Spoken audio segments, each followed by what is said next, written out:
far as items and materials needed to prep and get the bird ready to cure out, really not much at all, just the common household things: hammer, scissors, snips, knife, the borax that you can get at pretty much any grocery store, and little small 4 6-penny nails and maybe an 8-penny nail. So very, very easy, not much of anything involved in terms of tools.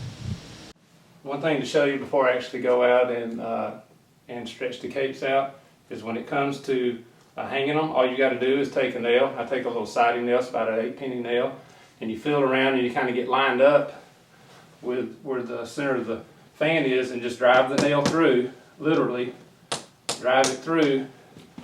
You can usually see it right here, and then it's a matter of just mounting it on the wall. And when it comes to actually mounting it on the wall, it's really better to not hit a stud. You just want to go through drywall, it'll hang. So this one was already hung, so it's a little bit easier, but basically I'm just trying to get it lined up like that. Fluff your feathers over it. Voila, you're done. Okay, we're going to get started with the cape. First thing to do with any of them is to kind of trim off any real excess meat that may still be left on the cape. There's a little on this one. I try not to leave a whole lot on there, but easy enough to get off.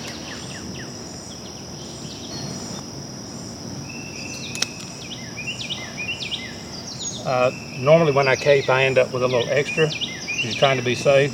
When you see you got something flopping out past the main body, all you got to do is clip that off. Just kind of careful where you clip. You don't really need that. It just kind of misshapes it. The most cutting you're going to really have to do is right here on the fan itself. There's some meat there, and you really just have to, you kind of go by feel, but these feathers here are not needed. You want just kind of clip them out of your way. And then you kind of go by feel, but just feel down. You want to cut all the way down to the quills to where all you see is yellow. So you can pretty easily cut that, 2 sides. There's a piece of bone in here that you've got to clip out as well. But you're getting down to where all you see is yellow.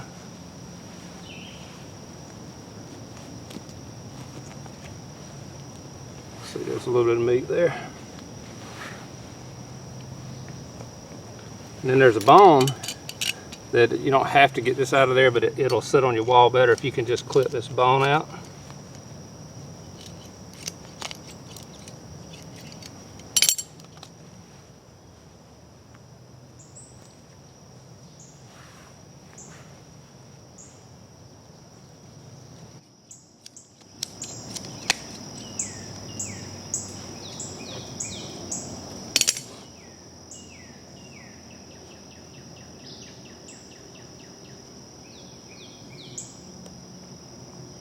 And you get down to where you mostly see meat, mostly see the yellow, then you see the fan opens up very easily.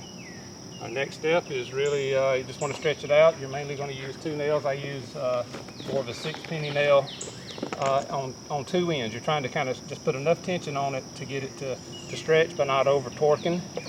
Drive one right dead in the middle of the fan.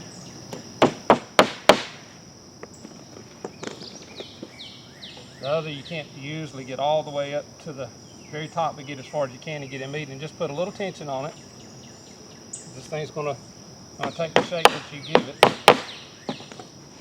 And then you're going to go through and make sure that you got all the feathers pulled off the skin itself. And you're going to go with, I usually go with 3 sets of nails. I use little 4-penny nails here, and just trying to make sure it takes the shape I want it to take. Don't drive them in far, because you're going to have to pull them out later.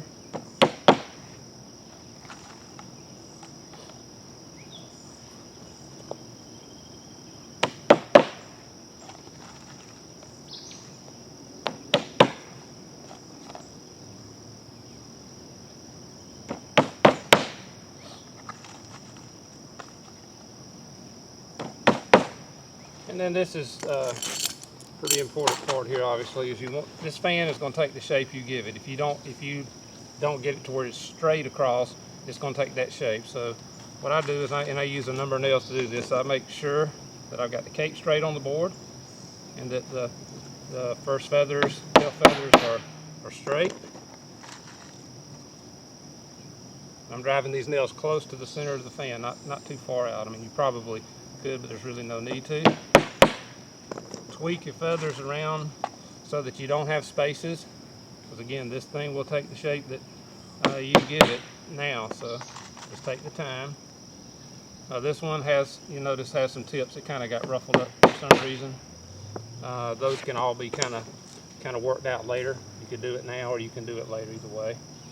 But that's really all that there is to getting the actual cape down and ready, and then it's ready for borax. So some people may think there's a lot to this, but as you can see, it's not really much at all. Back up here, a little piece of meat to cut off.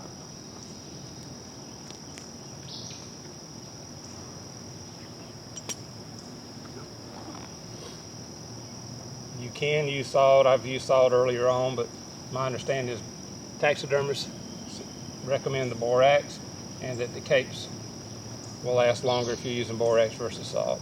I don't know that for a fact, but that's what I've heard. So what I do initially is just kind of get this spread out. Notice I'm wearing gloves, and you don't have to, but I've got 9 to do today, so it's just a lot easier to clean up if I do this. And then I don't have the beard with me, but what I do is I take the beard and just pretty much push the end of it into the borax and cover it up, and it kind of helps the end of the beard cure out as well. So as you can see, there's not a lot to this. Makes a nice display. If there's a downside to it, you've got to wait 4 or 5 weeks. I actually leave mine on for 5. You can probably take it off at 4, but you don't want to take it off too early and put it on a wall before it's really ready. So 5 weeks is what I recommend, just to be sure. And you just need to be able to put it in a place that it can't get damaged. Mine will all go in the garage. So anyway, again, Bobby Parks with the Grand Slam Network, showing you how to stretch out a cape.